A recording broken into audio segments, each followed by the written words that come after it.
Hello and welcome to SPMIS Academy. Today we'll analyze important newspaper articles of 15th June 2024. Please note you can download the PDF version of today's newspaper analysis by clicking the link given in the comment section. This is the list of the topics that we will be covering from today's newspaper.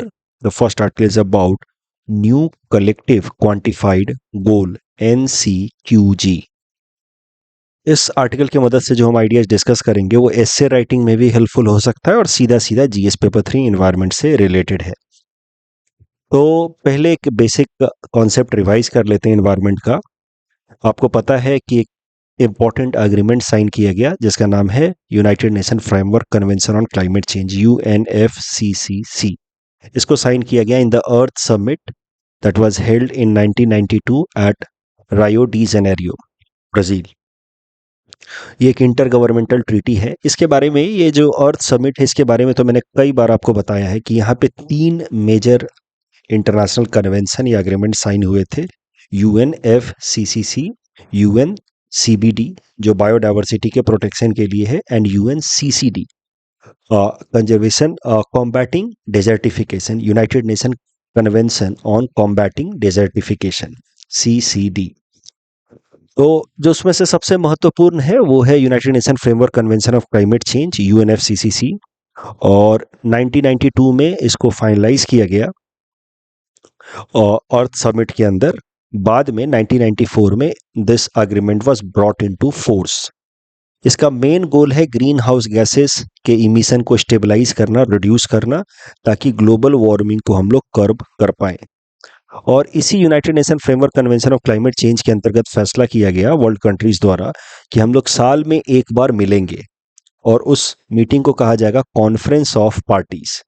और वहां मिल करके world countries जो member हैं United nation framework convention on climate change के, वो climate change से संबंधित mitigation and adaptation के लिए इंपॉर्टेंट फैसले लेंगे इन कलेक्टिव मैनर। इस आइडिया से इंस्पायर्ड होकर के कॉन्फ्रेंस ऑफ पार्टीज को हर साल बुलाया जाएगा, ऐसा कमिटमेंट किया वर्ल्ड कंट्रीज ने। फिर पहली कॉन्फ्रेंस ऑफ पार्टी बुलाई गई इन बर्लिन, जर्मनी 1995 में, क्योंकि the agreement came into force in 1994, तो 1995 में हुआ पहला कॉन्फ्रेंस ऑफ पार्टी। जो one of the earliest important conference of party थी वो थी Kyoto conference of party number 3। इसको बुलाया गया इन क्योटो, जापान 1997 में। और यहाँ पे एक इंपॉर्टेंट एग्रीमेंट साइन हुआ जिसका नाम है क्योटो प्रोटोकॉल। इस पे यूपीएससी ने बार बार प्रश्न पूछे हैं, एपीएससी ने भी मेंस में पूछे हैं, और इससे रिलेटेड क्योटो प्रोटोकॉल से रिलेटेड सवाल आ ही सकता है मेंस में, डायरेक्टली या इनडायरेक्टली। ये सबसे महत्वपूर्ण है।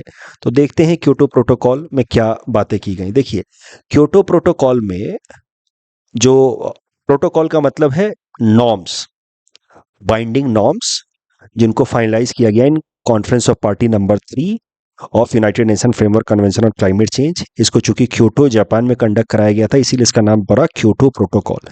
इसके अंतर्गत क्या किया गया कि दुनिया भर के कंट्रीज को मेनली 2 पार्ट में डिवाइड किया गया। डेवलप्ड कंट्रीज जो हो गए उनको कहा गया एनेक्स 1 कंट्रीज। एनेक्स 1 अलग से उनका नाम लिखा गया, developed countries. Annex 1 technical terms है, एनेक्स 1, उसके बारे में आगे देखेंगे। बाकी सारे डेवलपिंग कंट्रीज या लीस्ट डेवलपिंग कंट्रीज को, लीस्ट डेवलप्ड कंट्रीज को अलग रखा गया। जो डेवलप्ड कंट्रीज थे, एनेक्स 1 कंट्रीज, उनके ऊपर बाइंडिंग तरीके से एक टारगेट रखा गया ग्रीन हाउस गैसेस को कट डाउन करने का, कि आपको तो इतना green house gas cut down करना ही है, इससे ज्यादा आप इमिशन ग्रीन हाउस गैस का नहीं कर सकते। जबकि जो बाकी नॉन एनेक्स कंट्रीज थे, जिनको हम लोग डेवलपिंग कंट्रीज या LDC, लीस्ट डेवलप कंट्रीज कहते हैं, उनके ऊपर भी एक कमिटमेंट लगाया गया कि आपको ग्रीन हाउस गैस इमिशन को कट डाउन करना है। बट इनके ऊपर कोई बाइंडिंग टारगेट्स नहीं रखा गया कि आपको इतना ग्रीन हाउस गैस इमिशन हर साल कट करना ही है।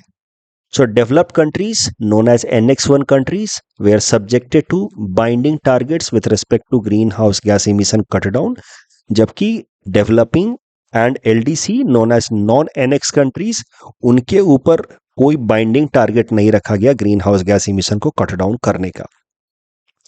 ये जो क्योटो प्रोटोकॉल का जो आइडिया है, जिसमें कुछ देशों के ऊपर बाइंडिंग तरीके से टारगेट्स रखा गया है जबकि बाकियों के ऊपर नहीं रखा गया है, it is based on the principle of common but differentiated responsibility, कि सब देशों की कॉमन जिम्मेदारी रहेगी ग्रीन हाउस गैस इमिशन को कट डाउन करने की, बट वो जिम्मेदारी का जो लेवल है, कमिटमेंट का जो लेवल है, वो अलग अलग रहेगा, डिफरेंशिएटेड रहेगा। जो डेवलप्ड कंट्रीज हैं उनकी जिम्मेदारी ज्यादा होगी, जो कम डेवलप्ड है, डेवलपिंग एलडीसी है, उनकी जिम्मेदारी कम होगी। और इसके पीछे जो कारण बताया गया, इस कॉमन बट डिफरेंशिएटेड रिस्पॉन्सिबिलिटी जो प्रिंसिपल बना क्योटो प्रोटोकॉल के लिए, इसके पीछे कारण ये बताया गया कि जो डेवलप्ड कंट्रीज हैं वही तो अभी तक सबसे ज्यादा ग्रीन हाउस गैस इमिशन करते आए हैं। तो ग्लोबल वार्मिंग या ग्रीन हाउस गैस इमिशन के पीछे सबसे ज्यादा जिम्मेदार तो डेवलप्ड कंट्रीज ही हैं, प्लस सबसे ज्यादा कैपेबल भी वही हैं आज के डेट में, चाहे टेक्नोलॉजी की बात कर ली जाए या फंड की बात कर ली जाए, कि जो आज के डेट में कैपेबल हैं ग्रीन हाउस गैस इमिशन को कट डाउन करने के लिए। इस कारण से developed countries are responsible for green house gas emission and they are more capable of cutting down green house gas emissions, that is why their responsibility would be bigger. इसी idea से guided होकर के लाया गया the concept of common but differentiated responsibility, जिसके basis पे बनाया गया Kyoto protocol. NX1 countries with binding targets and non NX countries with non binding targets. अब जो कुछ एक डेवलप्ड कंट्रीज हैं जैसे यूएस या कनाडा जैसे देश, क्योटो प्रोटोकॉल को over a period of time criticise करने लगे कि नहीं नहीं ये तो ठीक नहीं है। They started citing example of countries like India and China, कि ये देश इतना ज्यादा ग्रीन हाउस गैस इमिशन करते हैं, बट ये लोग नॉन NX कंट्रीज हैं, इस कारण से इनके ऊपर कोई बाइंडिंग टारगेट तो है ही नहीं।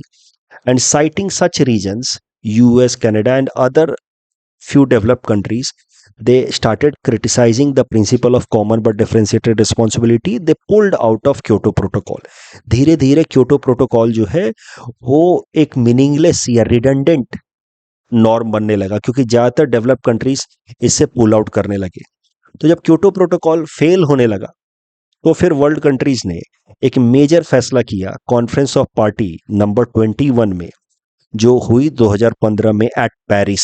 यहां पे साइन किया गया पेरिस क्लाइमेट एग्रीमेंट, जिसको हम लोग पेरिस क्लाइमेट डील भी कहते हैं, जिसमें फैसला किया गया कि जब क्योटो प्रोटोकॉल एक्सपायर होगा साल 2020 में, तो उसके बाद से क्योटो प्रोटोकॉल को हम लोग दोबारा रिवाइव नहीं करेंगे।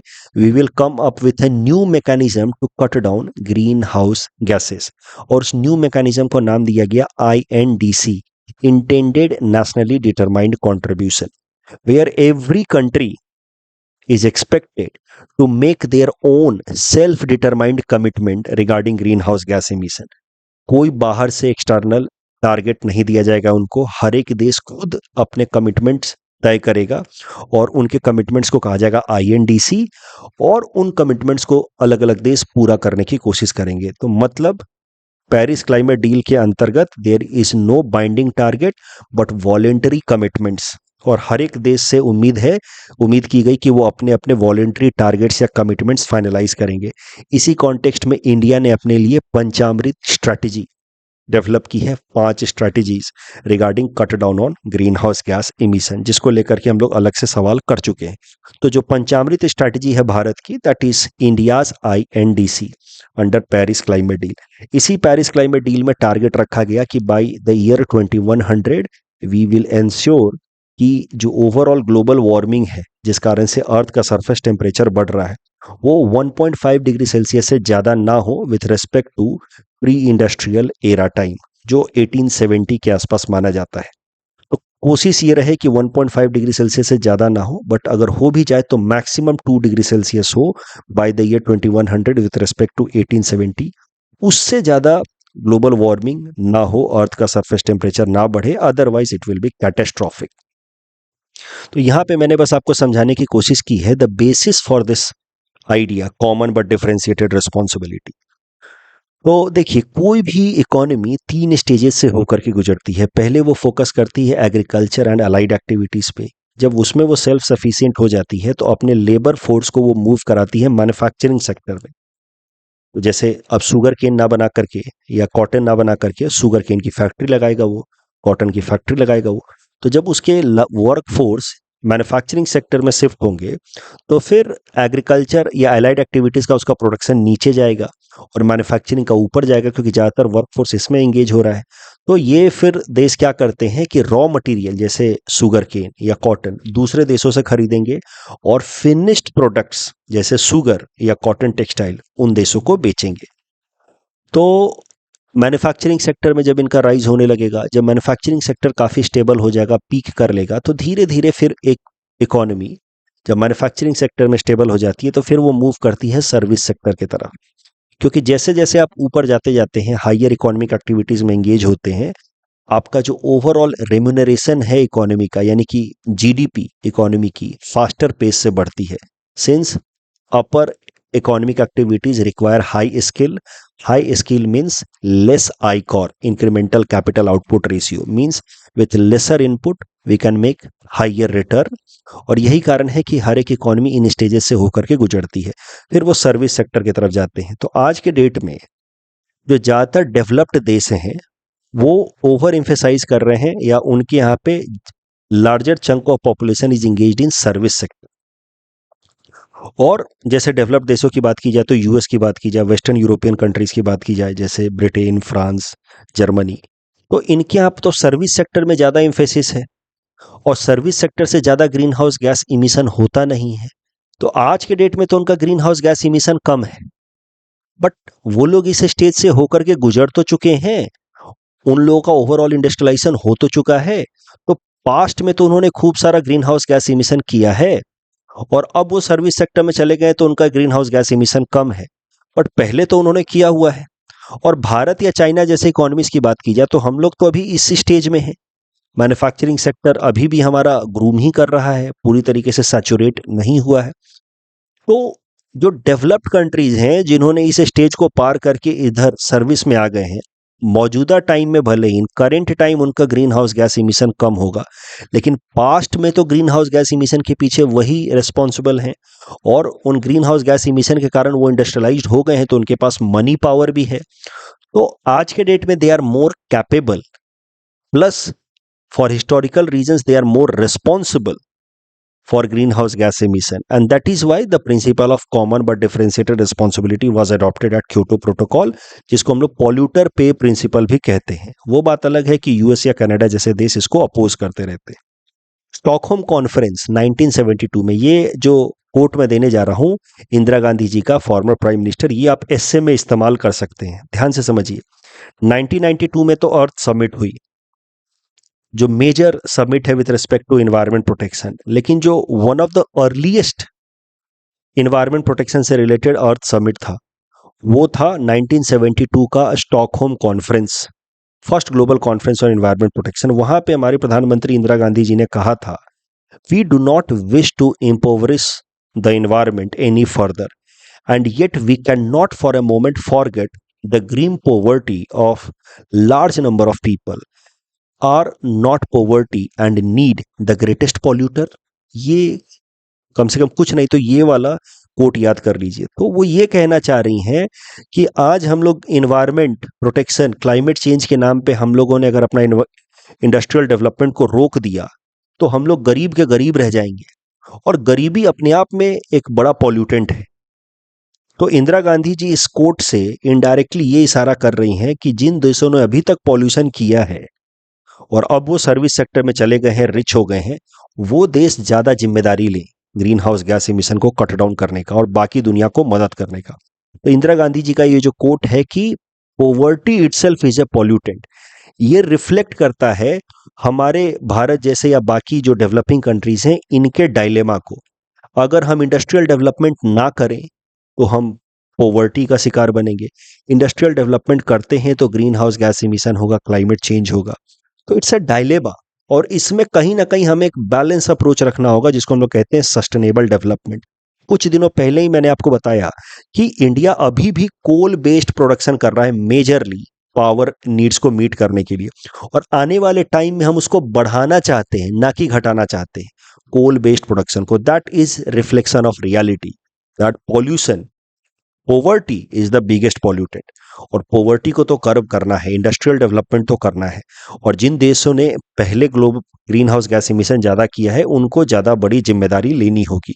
लेकिन जैसा कि मैंने आपको बताया, यूएस या कनाडा जैसे देश क्योटो प्रोटोकॉल को खूब अपोज करने लगे। बाय द ईयर 2006-7 बहुत ज्यादा क्रिटिसिज्म होने लगा। क्योटो प्रोटोकॉल फाइनलाइज हुआ था 1997 में, उसको इंप्लीमेंट होना था 2005 से, लेकिन इंप्लीमेंटेशन के बाद से ही खूब क्रिटिसिज्म हुआ जो डेवलप कंट्रीज है कि नहीं नहीं, ऐसा कैसे कि हमारे ऊपर बाइंडिंग कमिटमेंट और चाइना भारत जैसे देशों के ऊपर कोई कमिटमेंट नहीं। फिर इन डेवलप कंट्रीज ने क्या कहा कि हम लोग फाइनेंस देंगे, पैसा देंगे डेवलपिंग कंट्रीज को या एलडीसी को, कि वो अपने यहाँ पे इन्वायरमेंट फ्रेंडली टेक्नोलॉजीज ला पाए ताकि ग्रीन हाउस गैस इमिशन हो। हम लोग क्लाइमेट फाइनेंस के लिए रेडी हैं, लेकिन हम लोग ये वाला डिस्क्रिमिनेशन नहीं फेस करेंगे क्योटो प्रोटोकॉल वाला, जिसमें कुछ देशों के ऊपर बाइंडिंग टारगेट्स रहेंगे, कुछ के ऊपर नहीं रहेंगे।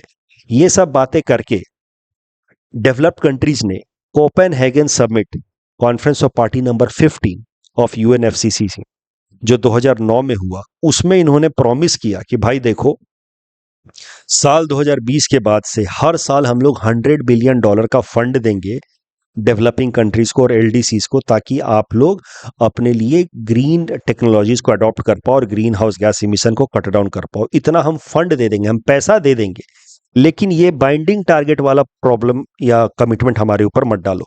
तो बेसिकली दे सजेस्टेड कि we are ready for this principle, polluter पे, but not this common but differentiated responsibility. तो फिर बात ये हुई कि चलो यार यही सही।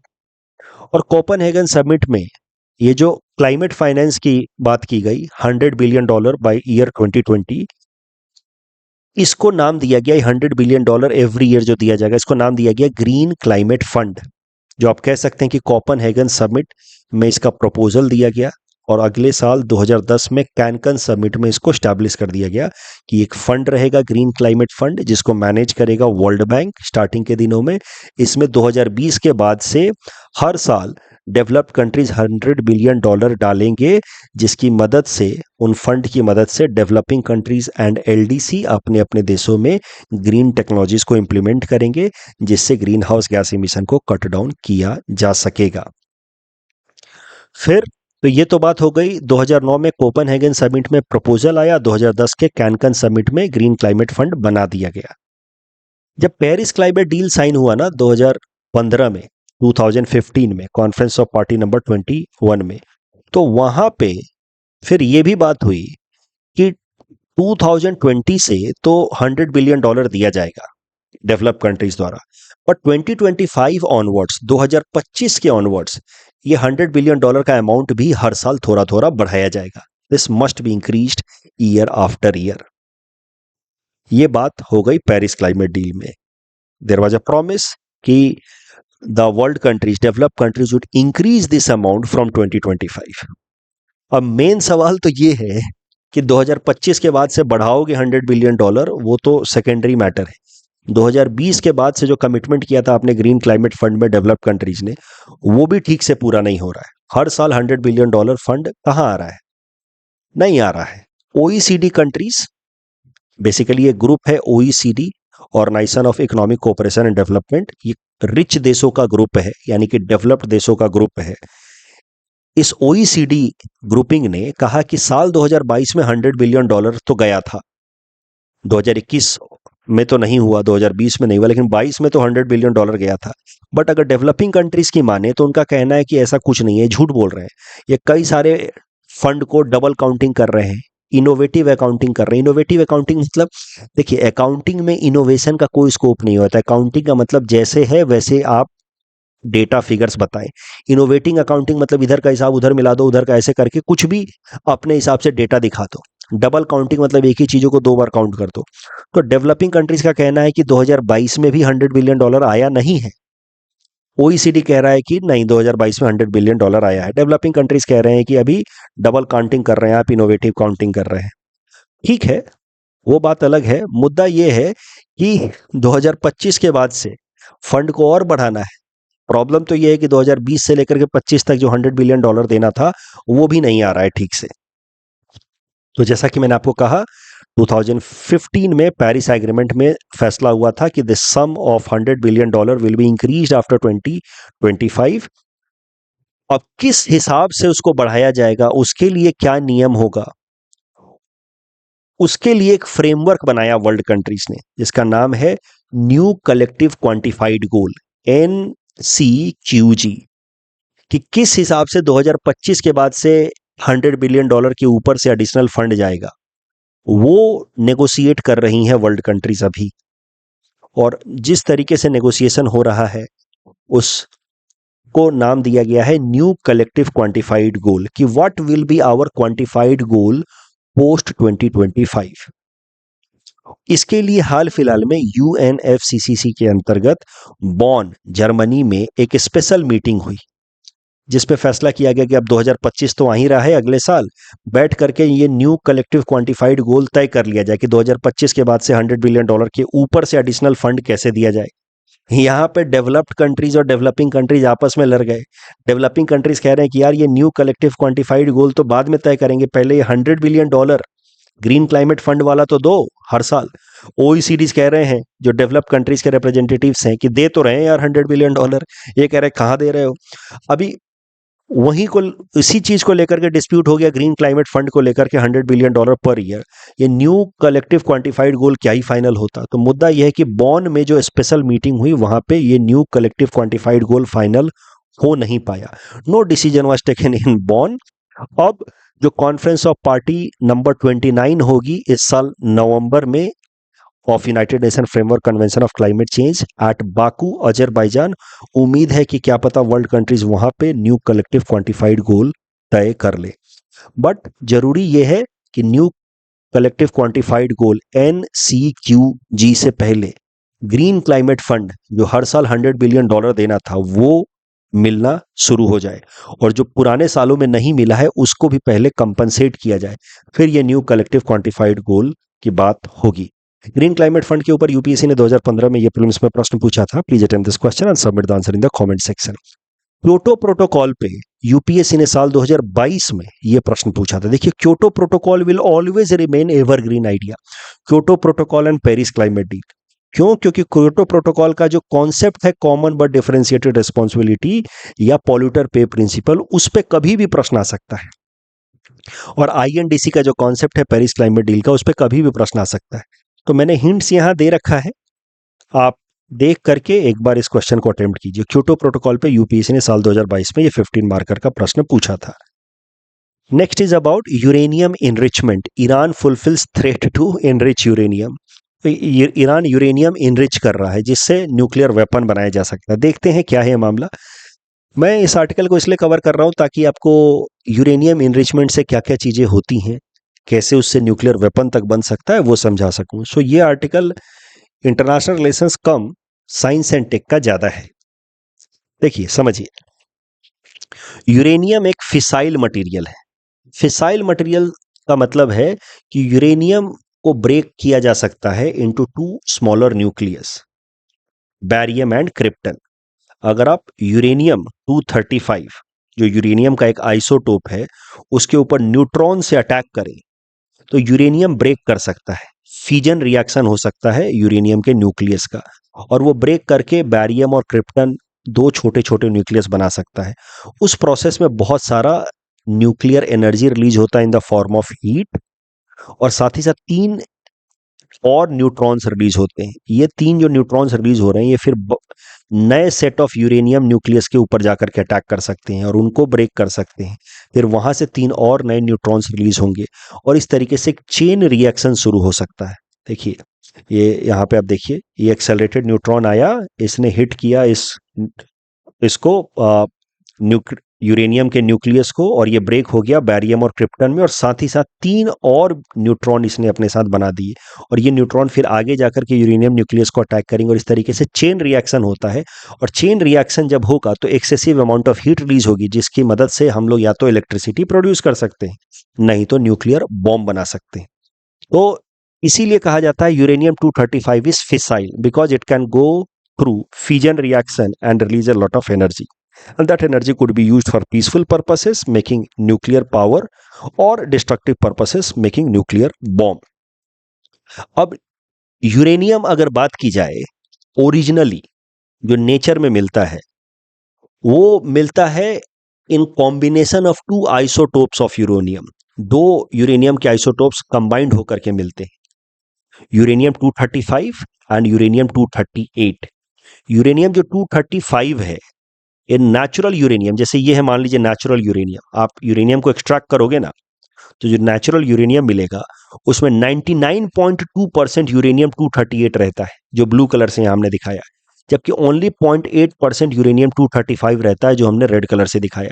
And uranium 235 is fissile, uranium 238 originally is not fissile, ये न्यूक्लियर रिएक्शन नहीं कर सकता है सीधा सीधा। तो अब अगर आप नेचर से सीधा सीधा यूरेनियम एक्सट्रैक्ट करोगे, नेचुरल यूरेनियम, तो उसमें यूरेनियम 235 का तो कंसंट्रेशन बहुत कम है। तो आपको क्या करना होगा, यूरेनियम 238 को रिमूव करना होगा, जिससे यूरेनियम 235 का कंसंट्रेशन बढ़े। इसी प्रोसेस को कहा जाता है यूरेनियम इनरिचमेंट। आप यूरेनियम 238 को हटाओ, यानी कि ब्लू कलर वाले जो यूरेनियम 238 से रिप्रेजेंट किए गए हैं उनको हटाओ, तो अपने आप यूरेनियम 235 की कंसंट्रेशन बढ़ेगी, that is known as uranium enrichment.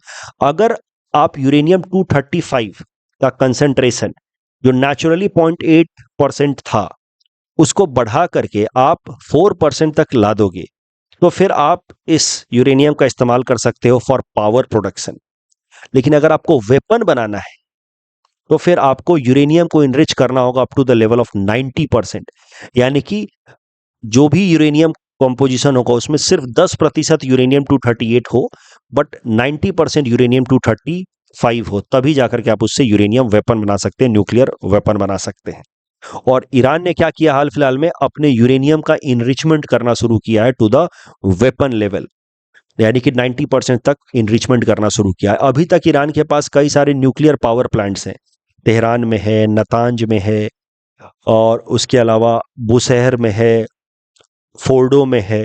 लेकिन यहाँ पे ये बस इतना ही यूरेनियम इनरिच करता है जिससे यूरेनियम की मदद से पावर प्रोडक्शन किया जा सके, लेकिन अब वो यूरेनियम को फर्दर इनरिच कर रहा है जिससे न्यूक्लियर वेपन भी बनाए जा सके। इसी कारण से जो इंटरनेशनल एजेंसी है IAEA, international atomic energy agency, इसने ईरान को क्रिटिसाइज किया है। किसी और दिन चर्चा करेंगे कि ईरान न्यूक्लियर वेपन बनाने के लिए यूरेनियम इनरिचमेंट कर ही क्यों रहा है। इससे संबंधित मैं ईरान न्यूक्लियर डील आपको सिखाऊंगा, यूएस का उसमें क्या रोल है, P5+1 एग्रीमेंट, ये सब किसी और दिन सिखाऊंगा। तो वो इंटरनेशनल रिलेशंस की बात हो जाएगी। मुझे पूरा भरोसा है कि अभी ईरान यूरेनियम इनरिचमेंट कर रहा है, तो IR से संबंधित भी इससे कई सारे और डेवलपमेंट्स होंगे इंटरनेशनल रिलेशन से संबंधित। अभी के लिए मैंने इसको साइंस एंड टेक पर्सपेक्टिव से पढ़ा दिया है कि यूरेनियम इनरिचमेंट से क्या क्या होता है। यूरेनियम इनरिचमेंट से हमें पावर भी प्रोड्यूस कर सकते हैं और फर्दर 90% तक इनरिच किया तो हम लोग वेपन भी बना सकते हैं। जो IAEA है, international atomic energy agency, which is specialised agency of united nation, जिसका मेन काम है मिसयूज ऑफ न्यूक्लियर टेक्नोलॉजी को प्रिवेंट करना। इसने ईरान के इस एक्शन को क्रिटिसाइज किया है, ऑफ कोर्स करेगा ही। इसका हेडक्वार्टर है in Vienna, Austria. It also won Nobel peace prize in 2005 for its commendable work regarding nuclear peaceful use of nuclear technology. Mapping के बेसिस पे मैंने ये प्रश्न बना करके आपको दिया है। ये मैप देखिए, इस क्वेश्चन को अटेम्प्ट कीजिए and submit the answer in the comment section. The next article is about digital agriculture mission. Digital agri mission very important. आपका हमारा जो सिलेबस है GS पेपर 3 में एग्रीकल्चर वाला, वहां पे ये काफी इंपॉर्टेंट होगा।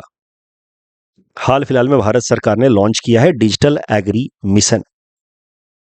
इसका मुख्य गोल है कि एग्रीकल्चर सेक्टर में ज्यादा से ज्यादा डिजिटल टेक्नोलॉजी का इस्तेमाल किया जाए, जिससे एग्रीकल्चर सेक्टर को ट्रांसफॉर्म किया जा सके।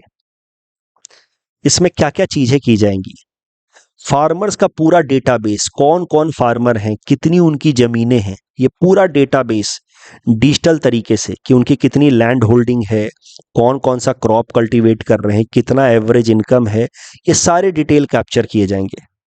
इसके अलावा जो सॉइल हेल्थ कार्ड स्कीम चला रही है भारत सरकार, जहां पे फार्मर्स अपने सॉइल को ले जा करके भारत सरकार द्वारा सेट या एस्टैब्लिश की गई लैब, सॉइल लैब में जाकर के अपने सॉइल का कॉम्पोजिशन समझते हैं और फिर वहाँ से उनको सजेशन मिलता है कि आप अपने सॉइल में कौन कौन तरह के फर्टिलाइजर इस्तेमाल करें, क्योंकि आपके सॉइल में ये माइक्रोन्यूट्रिएंट मिसिंग है या ऐसा कुछ। और सॉइल हेल्थ कार्ड स्कीम, जहाँ पे फार्मर्स अपने सॉइल को ले जाते हैं और उसका हेल्थ कार्ड बनवाते हैं, उसके बेसिस पे फर्टिलाइजर डालते हैं। अब वो सॉइल हेल्थ कार्ड स्कीम भी पूरी तरीके से डिजिटलाइज किया जाएगा कि अलग अलग एरियाज में कौन सा सॉइल है और वहाँ पे कौन सा माइक्रोन्यूट्रिएंट कम है। वो फार्मर को इंडिविजुअली जाकर के नहीं पूछना होगा, अपना कार्ड नहीं बनवाना होगा, वो अपने आप डिजिटल तरीके से ऑनलाइन पोर्टल पे सब कुछ अपलोडेड हो जाएगा, जिससे फार्मर खुद ही देख लेगा कि मेरे सॉइल में कौन कौन से माइक्रोन्यूट्रिएंट्स की कमी है। उसके अलावा क्रॉप इंश्योरेंस स्कीम है, प्रधानमंत्री फसल बीमा योजना, जहां पे अगर फार्मर्स की क्रॉप लॉस हो जाती है फॉर एनी नेचुरल या मैन मेड फैक्टर, तो फार्मर्स को इंश्योरेंस का पैसा मिलता है। अब वो क्रॉप इंश्योरेंस स्कीम भी पूरी तरीके से डिजिटल फॉर्मेट में इंप्लीमेंट होगा। Digital agriculture market place, farmers की मुख्य समस्या क्या है कि उनको अपने क्रॉप का मुख्य कितना प्राइस मिल सकता है मेन मार्केट में, बड़े मार्केट में, वो पता ही नहीं चलता है। इसको कहते हैं the problem of information asymmetry. इस कारण से जो मिडिल मैन है वो फार्मर से उनका क्रॉप काफी सस्ते दामों पे खरीदते हैं और बड़े बाजारों में जाकर के महंगे दामों में बेच करके ज्यादा पैसा कमा लेते हैं। लेकिन अब इस डिजिटल तरीके से अलग अलग बाजारों में फार्मर्स के क्रॉप का क्या क्या दाम चल रहा है वो फार्मर्स को घर बैठे मोबाइल फोन के थ्रू पता चल जाएगा। तो जिससे प्रॉब्लम ऑफ इंफॉर्मेशन असिमेट्री को एड्रेस किया जा सकेगा। फार्मर्स विल नो कि what price they can gain from their crop and that is how they will try to sell their product in that market जहां से उनको ज्यादा बेहतर प्राइस मिले। इससे फार्मर्स की इनकम बढ़ सकती है, क्योंकि the problem of information asymmetry will be addressed. उसके अलावा डिजिटल लैंड रिकॉर्ड सिस्टम, जो पूरा लैंड रिकॉर्ड है एग्रीकल्चरल लैंड की, ये जमीन किसके नाम पे है, वो जमीन किसके नाम पे है, वो भी मेंटेन की जाएगी। इससे सबसे बड़ा फायदा क्या होगा कि कई सारे लोग जिनके पास खेती वाली जमीन है लेकिन शहरों में रह रहे हैं, बट अपने गांव की खेती वाली जमीन पे खेती भी नहीं करते, किसी और को वो रेंट पे भी नहीं देते खेती करने के लिए, इस डर से कि कहीं किसी को हमने रेंट पे दिया खेती करने के लिए और उसने हमारी जमीन को फोर्सफुली अक्वायर कर लिया तो हम क्या करेंगे। क्योंकि जो पुराने डॉक्यूमेंट्स हैं पेपर फॉर्मेट में, उनका बहुत ज़्यादा वैलिडिटी है नहीं, और कुछ तो कट फट जाते हैं, पुराने हो गए हैं, कई सारे लोगों के तो पुराने पेपर डॉक्यूमेंट्स खो गए हैं। तो लोग इसी कारण से जो शहरों में रह रहे हैं, जिनकी गांव में खेती वाली जमीन है, वो किसी को रेंट पे भी नहीं देते कि कहीं ऐसा ना हो कि मेरी जमीन वो फोर्सफुली बेईमानी से अक्वायर कर ले। लेकिन अगर proper digital land record maintain होगा तो फिर जो लैंडलेस वर्कर्स हैं, जिनके पास खेती करने के लिए जमीन नहीं है, उसको आराम से रेंट पे जमीन मिल पाएगी। क्योंकि जो शहरों में रह रहा है वो वैसे भी खेती नहीं कर रहा है, लेकिन वो सोचेगा कि चलो यार मैं अपनी जमीन रेंट पे दे देता हूँ किसी लैंडलेस वर्कर को, क्योंकि जो प्रॉपर ट्रैक जो लैंड रिकॉर्ड है मेरा, वो तो डिजिटल तरीके से यहाँ सरकार के वेबसाइट पे है ही, मतलब मेरे नाम पे तो है ही, ओनरशिप को लेकर के कोई प्रॉब्लम नहीं होगी। और इस कॉन्फिडेंस जब मिलेगा जो शहरों में रह रहे एब्सेंटी लैंडलॉर्ड्स जो हैं, उनको जब ये कॉन्फिडेंस मिलेगा because of this digital land record system, then they will promote more and more renting of their agricultural land, जिससे लैंडलेस वर्कर्स को अपॉर्चुनिटी मिलेगा, इकोनॉमिक अपॉर्चुनिटीज, और ओवरऑल देश के अंदर फूड प्रोडक्शन भी बढ़ेगा। तो इस कारण से जो डिजिटल एग्रीकल्चर मिशन है, ये एग्रीकल्चर रिलेटेड कई सारे प्रॉब्लम्स को एक साथ रिजॉल्व कर सकता है। इससे एग्रीकल्चर की प्रोडक्टिविटी बढ़ जाएगी, फार्मर्स की इनकम भी बढ़ सकती है, और ओवरऑल सरकार के जो भी स्कीम्स चल रहे हैं एग्रीकल्चर या फार्मिंग से संबंधित, उसके इंप्लीमेंटेशन में ट्रांसपेरेंसी और अकाउंटेबिलिटी आएगी। The next article is about dolphins dying in Brahmaputra river and its tributaries. Important from our syllabus GS paper 5 Assam issues point of view. बात की जाए अगर गैंजेटिक डॉल्फिन्स की, तो गैंजेटिक डॉल्फिन जो है वो गंगा ब्रह्मपुत्र रिवर सिस्टम, गंगा मेघना ब्रह्मपुत्र रिवर सिस्टम में मिलते हैं। आपको पता है कि गंगा नदी और बांग्लादेश में जाकर के ब्रह्मपुत्र नदी वहां जाकर के फिर एक बड़ा सा डेल्टा बनाती है, सुंदरबन डेल्टा। तो एक पूरा का पूरा एक रिवर सिस्टम है जिसको आप गंगा मेघना ब्रह्मपुत्र सिस्टम कहते हैं। और उसमें जो डॉल्फिन्स मिलती हैं उनको हम लोग कहते हैं गैंजेटिक डॉल्फिन्स। तो नाम है भले गैंजेटिक डॉल्फिन्स, लेकिन ये डॉल्फिन्स ब्रह्मपुत्र रिवर में भी मिलती हैं। Gangetic river dolphins are India's national aquatic animal. उसके अलावा देखिए, ये आसाम का स्टेट वाटर एनिमल भी है और गुवाहाटी का सिटी एनिमल भी है। देखिए तीनों जगह पे, गुवाहाटी का सिटी एनिमल, आसाम का स्टेट वाटर एनिमल और हमारे देश का इंडिया का national aquatic animal. IUCN status बात की जाए, प्रोटेक्शन स्टेटस तो इंडेंजर्ड है। इंटरनेशनल ट्रेड के लिए जो इंटरनेशनल कन्वेंशन है, convention international trade off endangered species, उसमें भी इसको हाईएस्ट प्रोटेक्शन मिला है, अपेंडिक्स 1 में रखा गया इसको। और वाइल्ड लाइफ प्रोटेक्शन एक्ट में भी इसको हाईएस्ट प्रोटेक्शन मिला है, शेड्यूल 1 में। गैंजेटिक डॉल्फिन की बात की जाए, officially discovered in 1801। They are essentially blind, इनको दिखता नहीं है ज़्यादा, but they hunt by emitting ultrasonic sound. Ultrasonic sound भेजते हैं और वो जब रिफ्लेक्ट होकर के आता है इनके पास, तो उससे इनको अपने शिकार की दूरी का पता लग जाता है कि इतने दूरी पे शिकार है। Females are larger than male and they were declared aquatic animal in 2009. So they have a very weak eyesight and can differentiate between light and dark. बस इतना ही वो differentiate कर सकते हैं, पूरी तरह से अंधे नहीं है, लेकिन eyesight is quite weak. अभी न्यूज़ ये निकल करके आ रही है कि ब्रह्मपुत्रा रिवर सिस्टम में कई सारे गैंजेटिक डॉल्फिन्स हाल फिलहाल में मर रहे हैं। खासकर ब्रह्मपुत्रा की जो ट्रिब्यूटरी है कुलसी रिवर, उसमें कुछ गैंजेटिक डॉल्फिन हाल फिलहाल में मरे हुए पाए गए। कारण क्या बताया जा रहा है? कारण बताया जा रहा है इनडिस्क्रिमिनेट सैंड माइनिंग। बहुत सारा सैंड माइनिंग कर रहे हैं हम लोग, तो सैंड माइनिंग के कारण जो, और इलीगल सैंड माइनिंग के कारण रिवर के जो आप कह सकते हैं कोस्टल एरिया से जो सैंड एक्सट्रैक्ट किया जा रहा है, उस कारण से गैंजेटिक डॉल्फिन्स को नुकसान हो रहा है। क्योंकि कोस्ट जो है, या बैंक आप कह सकते हैं, रिवर का बैंक, वो कोलैप्स होता है और सैंड माइनिंग से, और उस कारण से गैंजेटिक डॉल्फिन्स के पॉपुलेशन पे नुकसान पहुंचता है, कुछ की डेथ हो जाती है। एक्सेसिव ब्रिज कंस्ट्रक्शन, तो ब्रिज बनाया गया रिवर के ऊपर, तो बीच में बहुत सारे पिलर्स डाले जाते हैं ना। अब डॉल्फिन्स को तो ठीक से दिखता नहीं है, ये जाके टकरा जाती हैं ब्रिज के पिलर से। Water pollution discharge due to toxic effluents, तो कई सारी इंडस्ट्रीज हैं जो वाटर पॉल्यूशन कर रही हैं, एफ्लुएंट डिस्चार्ज कर रही हैं। गैंजेटिक डॉल्फिन्स, इतना सारा हमने रिवर के अंदर भी स्ट्रक्चर बनाना शुरू कर दिया है, प्लस फेरी चलती रहती है एंड ऑल, कि डॉल्फिन्स हैव लेसर या little room for navigation, that is turning out to be the reason behind death of dolphins. So these are some reasons behind rise of dolphins, rise of death of dolphins in current times in Brahmaputra and its tributaries.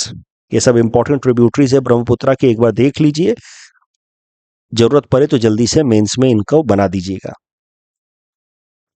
G7 को लेकर के दोनों statement गलत हैं। 2024 वाला Italy में हुआ है एंड ऑस्ट्रेलिया